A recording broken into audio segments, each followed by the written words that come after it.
Gracias, José Alberto Germán, oyentes de Monumental, la radio de Costa Rica. Un saludo para ustedes directamente desde la sala de sesiones de la Liga Deportiva Alajuelense. El equipo entrenó en la cancha, puerta cerrada, luego atendieron aquí en este recinto los jugadores. El caso de Fernán Ledesma se esperaba que hoy volviera a las prácticas, pero nos han confirmado que el cachorro viajará hacia Alemania a hacer sus exámenes porque tiene un problema de disco que no ha podido resolverse al momento y que le está molestando, por lo cual se apartará 10 días de toda actividad para viajar hacia Alemania y esperar resultados con un médico particular allá en territorio de Teutón. Aquí escuchamos a Norton Casol, preparador físico del conjunto Manudo.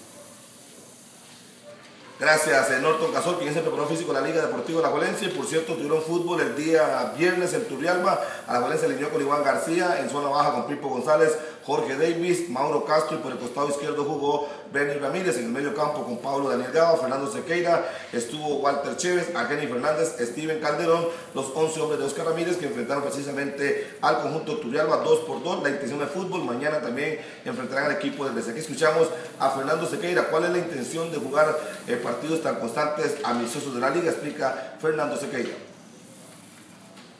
Gracias, Fernando Sequeira, integrante de la Liga Deportiva Alajuelense, y con él llegamos al final de nuestra información directamente desde el Morera Soto. La liga entrenará mañana en doble sesión a las 8 de la mañana y por la noche un colectivo ante el equipo de Grecia. Vuelvo con ustedes, José Alberto Montenegro, Steven Oviedo. Esto es Noticiero Deportivo Monumental desde el Morera Soto.